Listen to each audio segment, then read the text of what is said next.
যেই মানুষটি ছিনতাই করে ওরে তো এলাকার মানুষ গোপনে হলেও জানে কে এলাকায় ছিনতাই করে, ওরে গোপনে জাকাতের টাকা দিয়ে দেন। আপনি ওকে ডেকে বলেন, তুই যে ছিনতাই করো রে, ও সন্ত্রাসী, তুই যে সন্ত্রাসী করো, কি হলে তুই সন্ত্রাস করবি না, ত্রাস সৃষ্টি করবি না, ওর সমস্যাটা কোথায়?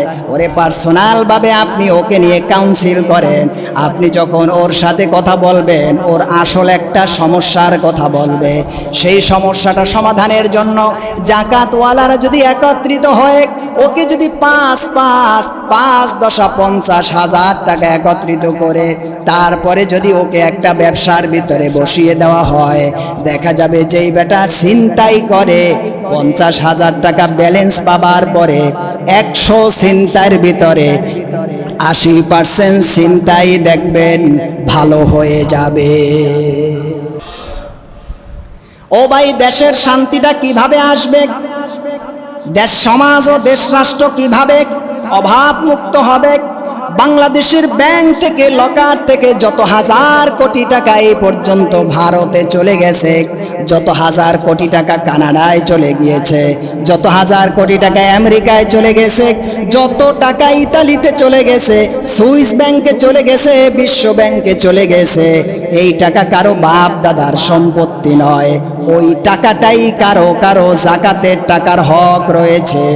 এখন থেকে মাত্র ২০০৬ সালের জরিপে দেখা গেছে, তৎকালীন সময় হিসাব করে যদি জাকাত দেশের মানুষ আদায় করত, ২০০৬ সালের জরিপে বলা হয়েছে বাংলাদেশে তৎকালীন সময় তাহলে দরিদ্র বলতে কেউ থাকে না।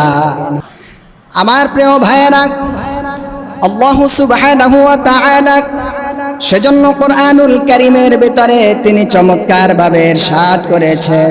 আল্লাহ পাক বলেন, খুদ মিন আমওয়ালিহিম সাদাকাতান তুতাহহিরুহুম ওয়া তুযাক্কিহিম বিহা ওয়া সাল্লি আলাইহিম। হে রাসূল, খুদ মিন আমওয়ালিহিম, মানুষদের কাছ থেকে আপনি সম্পদগুলি কাউন্ট করেন, সংগ্রহ করেন, রিসিভ করেন। এইগুলি সংগ্রহ করার পরে আমি যেইভাবে আপনাকে বায়ান করতেছি, ওয়াজ করতেছি, নাসিহা করতেছি, জাকাতকে যেই খাতগুলিতে আমি আল্লাহ পাক দিতে বলি সেইভাবে আপনি দিয়ে দেন। যদি আপনি সেইভাবে জাকাতকে কালেক্ট করার পরে সংগ্রহ করে এটা যদি সমাজের ভিতরে আপনি দিয়ে দিতে পারেন, তাহলে যে ব্যক্তি এই সমাজের ভিতরে হত দরিদ্র আছে, সে ১০ জন মানুষের পক্ষ থেকে যখন জাকাতের টাকা পেয়ে যাবে, তখন তার ১০,০০০ টাকা হয়ে যাবে। সে একটা পায়ে চালানো রিক্সা নিয়ে রোডের ভিতরে নিজের দারিদ্র ফ্যামিলিকে সচ্ছল করার ক্ষমতা পেয়ে যাবে। কিংবা শরবত বিক্রি করার জন্য ছোট্ট একটা কয়েকটা জিনিস নিয়ে তারপরে শরবত বিক্রি করার জন্য একটা মূলধন, বেসিক একটা মূলধন সে পেয়ে যাবে। ১০ জন সমাজের মানুষ যখন তাকে গোপনে গোপনে জাকাতের টাকা দিয়ে দিবে, তার ঋণটা পরিশোধ হয়ে যাবে, টেনশন থেকে দূর হয়ে যাবে। যেই মানুষটি ছিনতাই করে ওরে তো এলাকার মানুষ গোপনে হলেও জানে কে এলাকায় ছিনতাই করে, ওরে গোপনে জাকাতের টাকা দিয়ে দেন। আপনি ওকে ডেকে বলেন, তুই যে ছিনতাই করো রে, ও সন্ত্রাসী, তুই যে সন্ত্রাসী করো, কি হলে তুই সন্ত্রাস করবি না, ত্রাস সৃষ্টি করবি না, ওর সমস্যাটা কোথায়? ওরে পার্সোনাল ভাবে আপনি ওকে নিয়ে কাউন্সিল করেন। আপনি যখন ওর সাথে কথা বলবেন, ওর আসল একটা সমস্যার কথা বলবে।